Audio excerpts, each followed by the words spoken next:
समांतर श्रेणी से पहले हम लोग श्रेणी अर्थात प्रोग्रेशन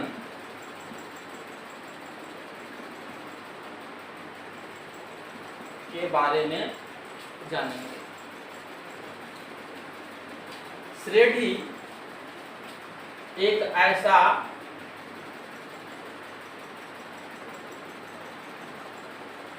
अनुक्रम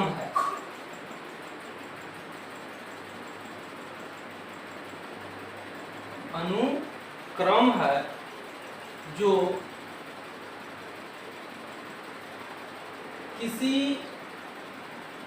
विशेष अनुबंध या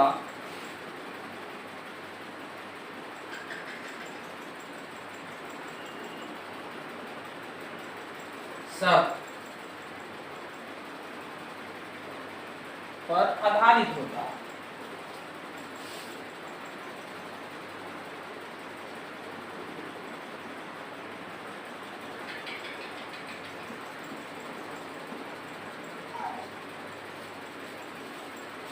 एक ऐसा अनुक्रम जो किसी विशेष अनुबंध या शर्त पर आधारित होता है उसे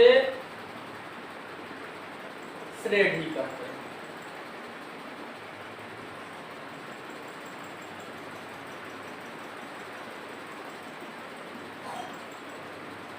साधारण बोलचाल की भाषा में श्रेणी एक सीढ़ी है।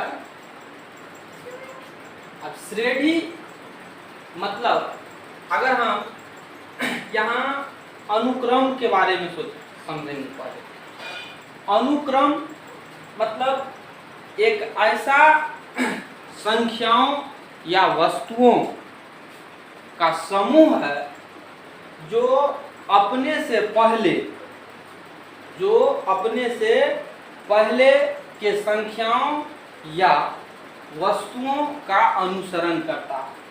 तो हम लोग अनुक्रम को भी पहले समझ लें। अनुक्रम अगर हम इंग्लिश में कहें तो इसको सीक्वेंस कहते हैं।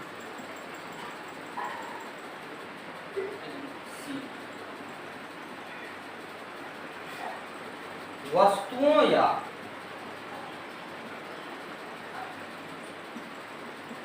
संख्याओं का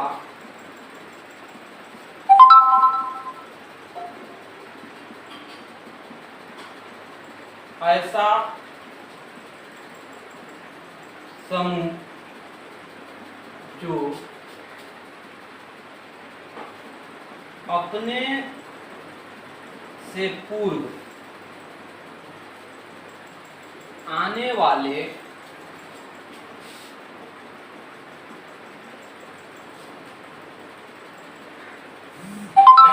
संख्याओं या वस्तुओं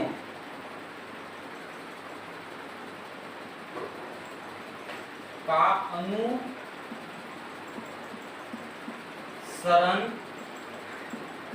करता है। जैसे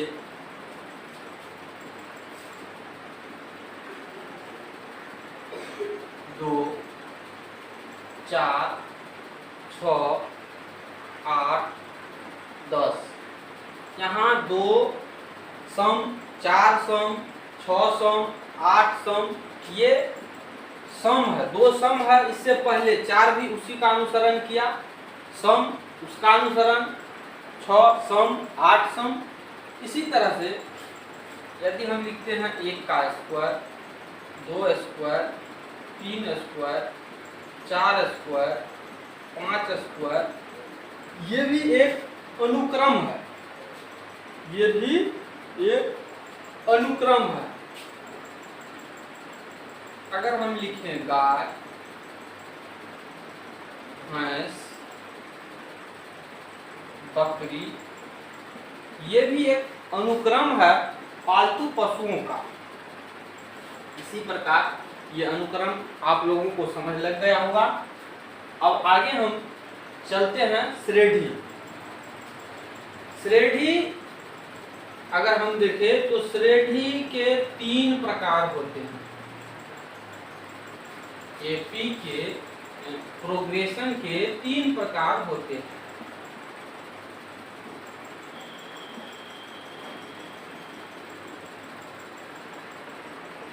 प्रोग्रेशन के 3 प्रकार होते हैं। पहला प्रकार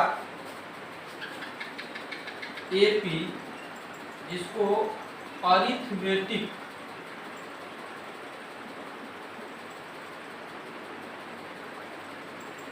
प्रोग्रेशन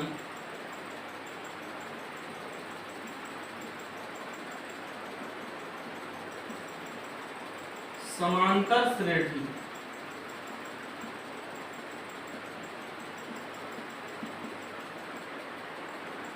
कहते हैं। दूसरा प्रकार जीपी,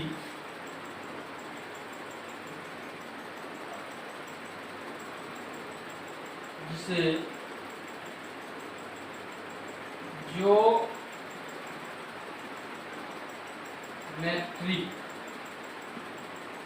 प्रोग्रेशन कहते हैं।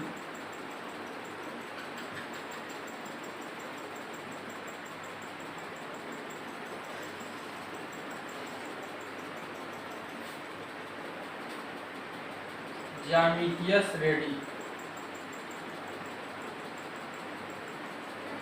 ज्यामितीय श्रेणी और तीसरा एचपी, हार्मोनिक प्रोग्रेशन।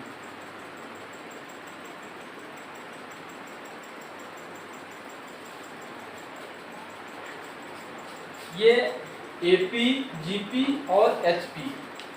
तो जीपी और एचपी हम अगले क्लास अर्थात 10th में नहीं, 10th से अगले क्लास 11, 12 में पढ़ेंगे। हमें क्लास 10th में इस एपी को पढ़ना है। तो अब हम एपी के बारे में समझेंगे। ऐसा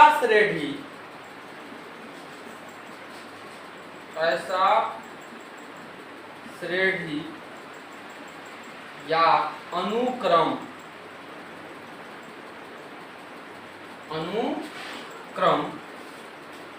जिसके दो क्रमांगत पदों का अंतर हमेशा समान हो, पद अंतर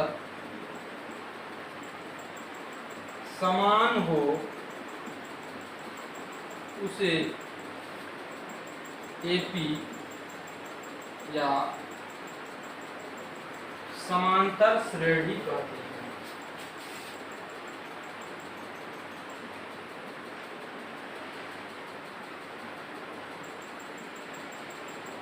समांतर श्रेणी कहते हैं। जैसे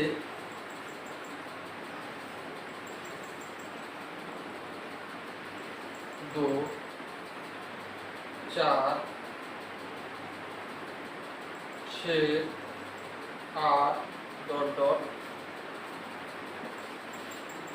5, 10, 15, 20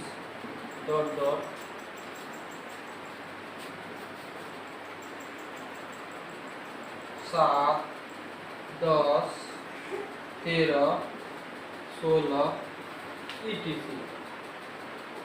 यहाँ हम देखेंगे 2, 4, 6, 8। इसमें किसी भी दो पद को ले लें।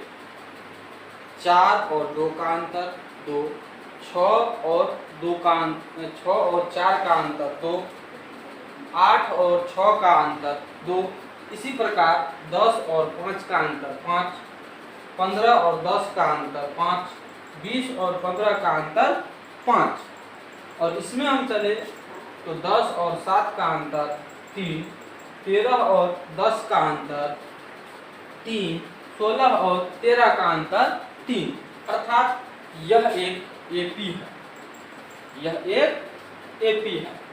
अब हम लोग आगे देखें।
एपी में भाग लेने वाले प्रत्येक संख्या को पद कहते हैं। तो एपी अर्थात समांतर श्रेणी के पदों को A, A2, A3 dot dot या T, T1,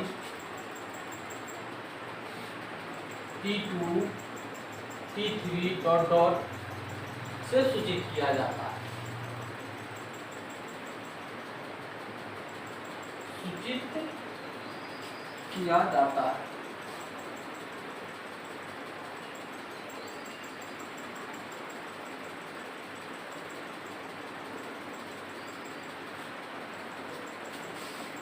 एपी के अंतिम पद को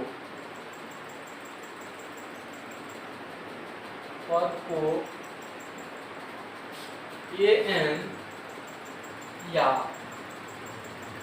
टीएन से सूचित किया जाता है।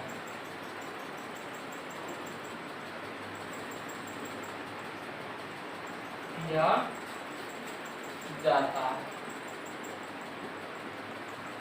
जैसे यदि हम कोई एपी इस प्रकार ले लें 3, 7, 11,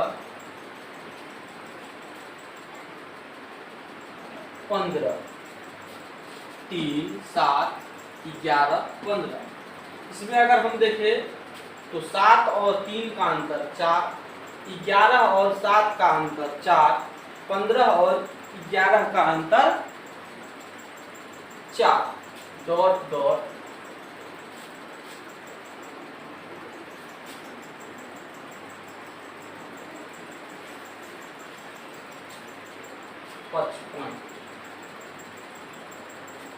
डॉट डॉट 55। अब इसमें अगर हम देखें तो A1 या A1 को केवल A भी कहते हैं, A3, A2 7, A3 11, A4 15 और AN जो है 55 है। AN 55। फिर आगे ये आप लोगों को समझ लग गया होगा। अब जो है एपी दो प्रकार के होते हैं। एपी दो प्रकार के होते हैं।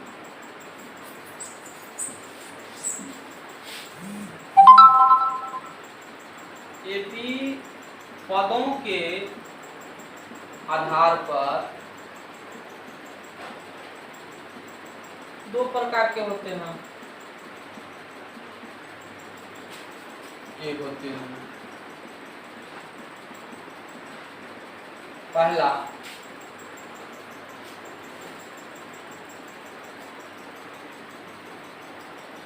परिमित एपी।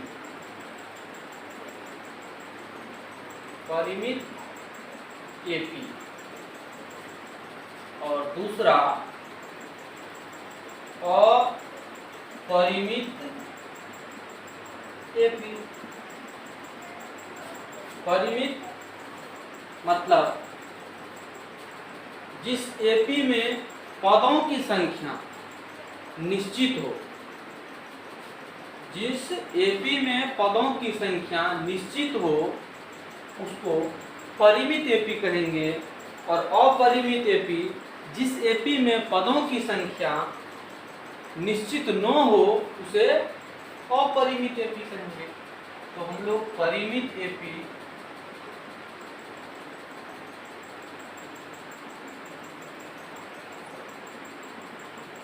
को देखें। जिस एपी में पदों की संख्या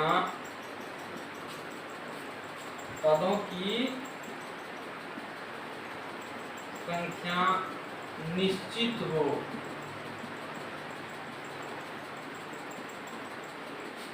उसे परिमित एपी कहते हैं।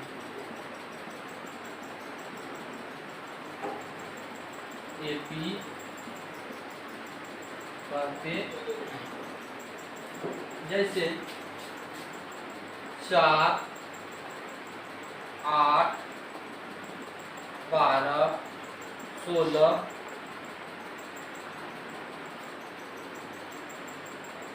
5, 7, 9, 11, 13 etc। अब यही हम लोग अपरिमित एपी का बात करें। अपरिमित एपी को देखें तो जिस एपी में पदों की संख्या निश्चित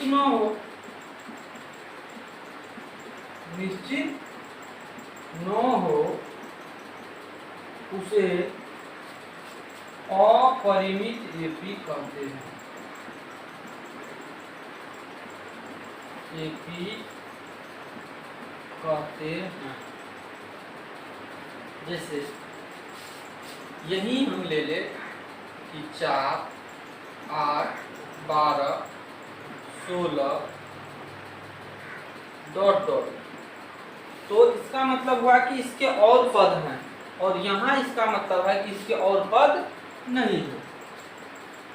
5, 7, 9, 11, 13 ... ये क्या हो गया?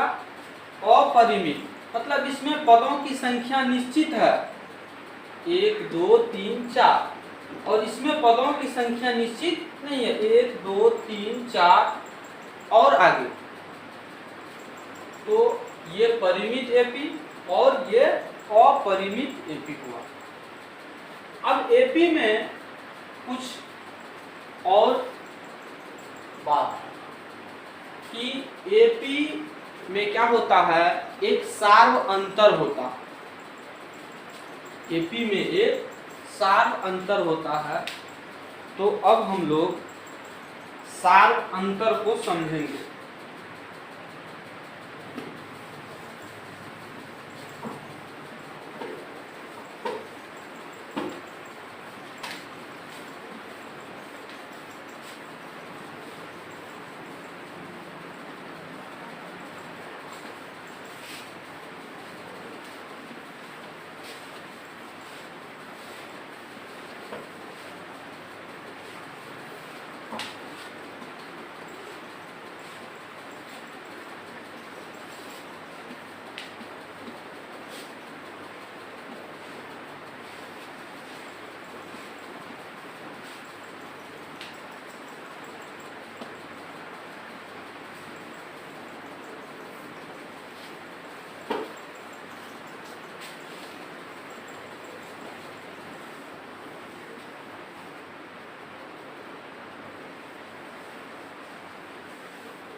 सार्व अंतर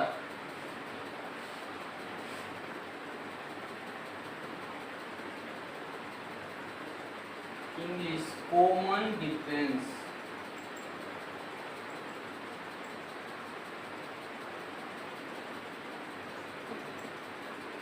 कॉमन डिफरेंस किसी भी एपी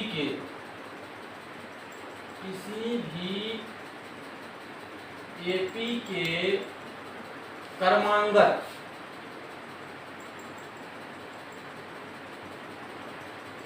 दो पदों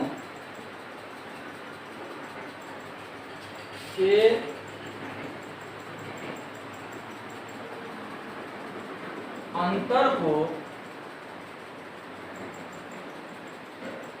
सार्व अंतर कहते हैं।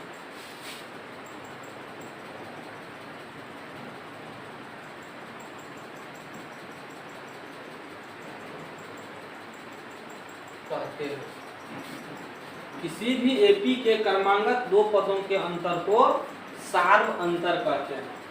जैसे 2, 4, 6, 8, 10 डॉट डॉट।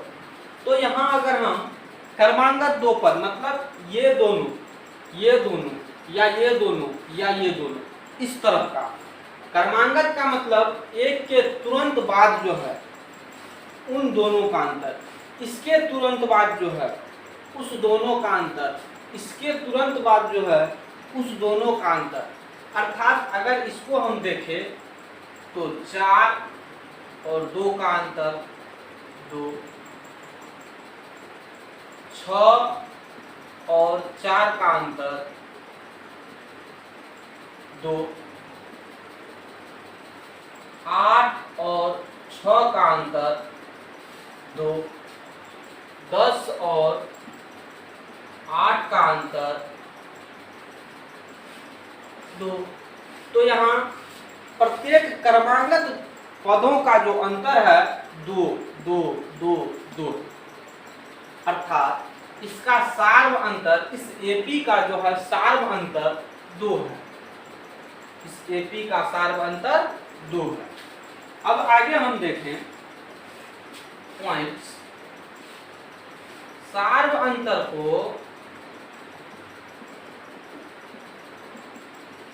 D से सूचित किया जाता है।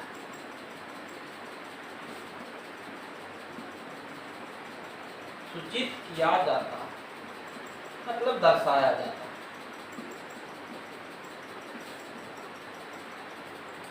सार्व अंतर के लिए सूत्र होता है सार्व अंतर बराबर क्रमांगत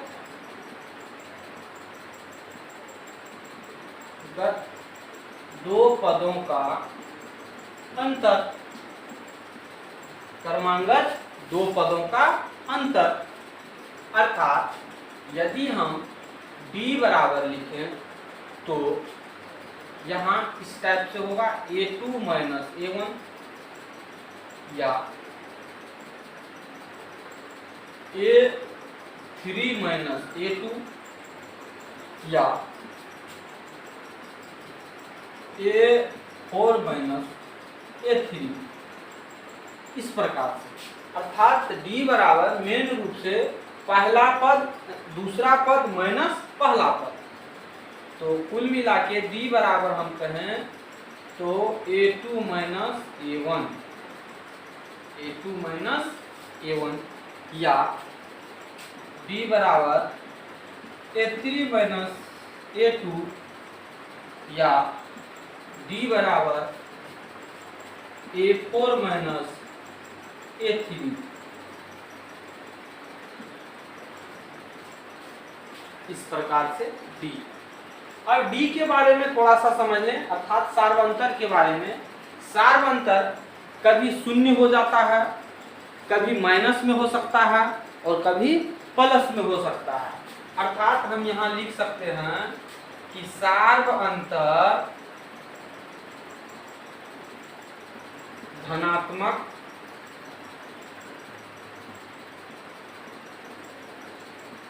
ऋणात्मक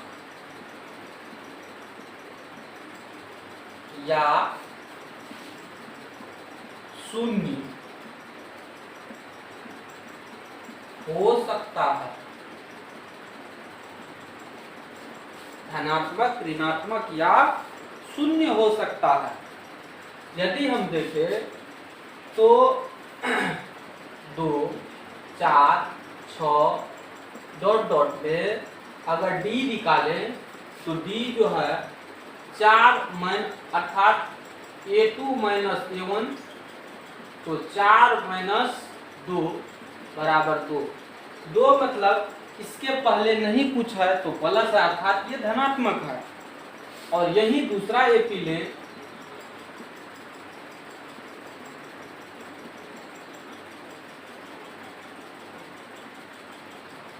10, 8, 6, 4 डॉट डॉट, तब यहाँ हम D देखें तो D A2 माइनस A1 करेंगे तो 8 माइनस 10 बराबर -2। यहाँ AP माइनस, यहाँ D जो है -2 हो गया, अर्थात यहाँ D क्या हो गया, ऋणात्मक हो गया। फिर आगे हम अगर AP लें 2, 2, 2, 2 डॉट डॉट, अब इसमें अगर हम AP देखें तो यहाँ D देखें तो D क्या हो रहा है, 2 A2 minus A1, A2 minus A1 बराबर 2 माइनस 2 बराबर 0, अर्थात यहाँ सार्वंतर 0 हो गया।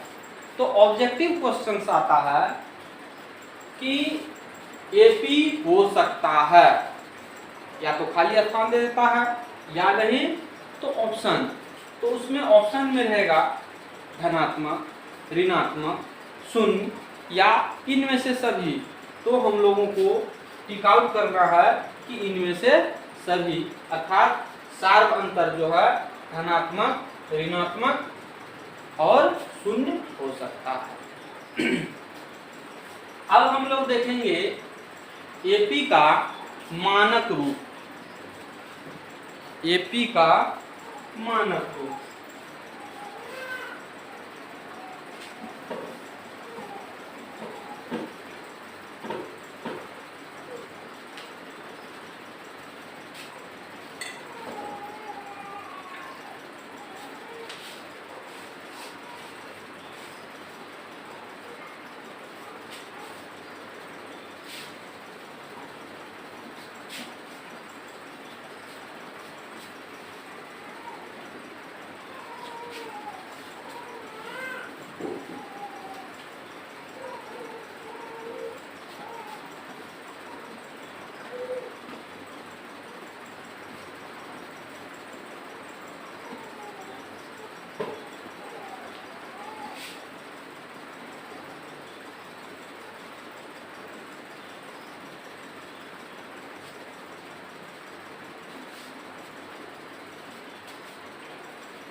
एपी का जो मानक रूप होता है A plus D, A plus 2D, A plus 3D dot dot A plus n-1 into D, ये एपी का मानक रूप है। ए तो ए प्रथम पद, ये द्वितीय पद अर्थात A2 बराबर अगर हम यहां से लिखे तो A प्लस डी, A3 बराबर अगर लिखें तो A प्लस 2D, A4 बराबर अगर लिखें तो A प्लस 3D। अब आगे देख तो an बराबर अगर लिखें तो यहाँ 2 तो 1 कम डी, 3 तो 1 कम डी, 4 तो उससे 1 कम डी, अर्थात यहाँ an तो a प्लस n से 1 कम अर्थात n-1 इंटू डी। इसे nवां पद कहा जाता है, अर्थात एपी का nवां पद अर्थात an बराबर a plus n-1 into D होता है।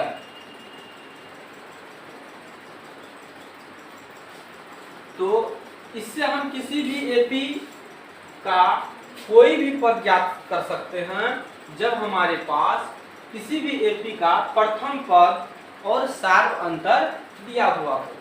जैसे किसी एपी मान लीजिए कि 3, 5, 7 डॉट डॉट डॉट का पूछ रहा है कि 20वां पद क्या होगा, 20वां पद क्या होगा। तो यहां हम देखते हैं a बराबर 3, A2 बराबर 5, A3 बराबर 7। अब हम इससे क्या निकाल लें, डी निकाल लें। तो डी में क्या पढ़े थे इससे पहले कि A2 माइनस A1 अर्थात डी बराबर A2 माइनस A1, A2 के स्थान पर 5, A1 के स्थान पर 3, तो 5 माइनस 3 मतलब 2 अर्थात डी बराबर 2। अब ज्ञात क्या करना है, तो एपी का 20वां पद। तो एपी का 20वां पद जब ज्ञात करना है तो यहाँ क्या लिखेंगे, A20 बराबर अर्थात A20 बराबर। तो यहाँ हम क्या देखते हैं कि A plus n-1 into D. n जो है कोई धनात्मक पूर्णांक है अर्थात यहाँ A20 क्या हो जाएगा, A प्लस 19, यहाँ 20 है तो उससे 1 कम 19 डी। अब A का मान जो है 3 प्लस 19 गुना डी का मान कितना, तो अभी 2 निकला। तो 3 प्लस 19 गुना 2 तो 38, 38 और 3 41। अर्थात यदि हम इस एपी 3, 5, 7 डॉट डॉट का 20वां पद ज्ञात करें तो वो कौन सा होगा, 41 होगा। इसी प्रकार